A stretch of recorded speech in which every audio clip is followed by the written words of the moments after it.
Friends and loved ones, today is the day, unless the day changes. Donald Trump needs to find $450 million today and is sending desperate fundraising emails begging for money. So let's discuss what we're talking about. It's not actually 450 to be precise. It's $464 million. Trump needs to find the money now to deal with the New York civil fraud case for inflating property values. The deadline for payment is today, and failure to pay by the end of the day, unless he is given another reprieve, could lead to asset seizure and bank account freezes by New York State. This threatens Trump's business empire. This threatens Trump's brand. This threatens the image some still hold of him as a successful business person. I don't know who still holds that. But this also imperils Trump's political future and his legal future as well. He's the presumptive Republican nominee for the upcoming presidential race. He has not yet officially been crowned the nominee. He will be at the RNC over the summer, but he has secured the number of delegates necessary.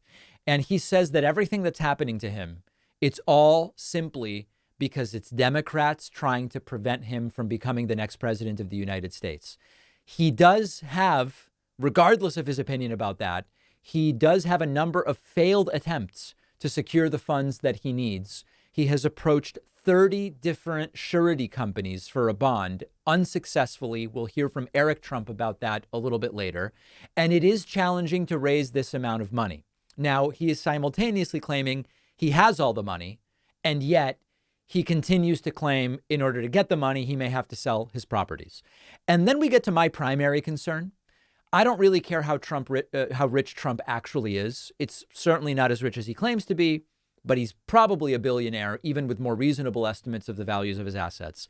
I care about the political implications, and this could very much complicate Trump's political campaign, especially if he ends up maybe needing to go to foreign entities to secure the money that he needs. His lawyer or spokesperson, Alina Habba, not ruling out going to the Saudis or going to the Russians if it indeed comes to it.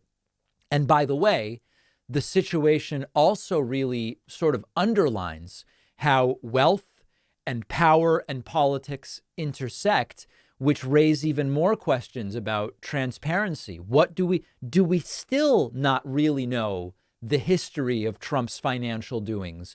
Do we still not really feel as though there is going to be accountability here, depending on what it is that ends up happening in the hours that remain today? And at the bottom line, the reason Trump's not finding anyone to front the money he needs for the bond is because the appeal is looking pretty flimsy. Now, Eric Trump later will say, the reason we can't get the money is the amount is unfair and no one's ever done this and we're victims and we're being treated worse than anybody else. Part of why he is not being fronted the money is that if Trump doesn't have the money now and someone fronts him the money and he loses on appeal and still doesn't have the money, then where is the return on that investment going to come from for the banks and the surety companies that are being asked to do this? And Trump is now relegated to sending out desperate fundraising emails. Here's one that went out saying, "We won't give up Trump Tower." Trump literally fundraising on the idea that they may take Trump Tower from him, writing, "This is un-American. The insane New York AG Letitia James has set her corrupt eyes on my properties in New York. This includes the iconic Trump Tower. Democrats think this will force me to give up. They think that if they can get cash to stifle my campaign, I'll roll over and quit. But the worst thing of all, they think that proud supporters like you will abandon me. But here's one thing they don't know. We will never surrender." Biden's corrupt regime needs to get the message right here, right now, that our patriotic movement cannot be stopped. And then Trump says, before the day is over, I'm calling on 1 million pro-Trump patriots to chip in to my campaign to stop the witch hunt. Trump is desperately trying to fundraise based on what is happening with the bond, and he is spiraling badly. And I want to look at that next. One of our sponsors today is Lumen. Lumen is the world's first handheld metabolic coach. It's a device that measures your metabolism through your breath. And on the app, it lets you know if you're burning carbs or fat. gives you tailored guidance designed to help improve your nutrition, workouts, sleep, even stress management. Since your metabolism is at the center of everything your body does, optimizing metabolic health can improve everything from sleep, immune system, energy, blood glucose, your weight, the list goes on. Lumen gives you real-time feedback so you can make adjustments to your lifestyle based on the context of your breath measurement, whether it's first thing in the morning, before or after meals and workouts. It's super easy to use. I've been trying it myself, really impressed with how easy it is. It just doesn't disrupt your day at all. And the app is super intuitive.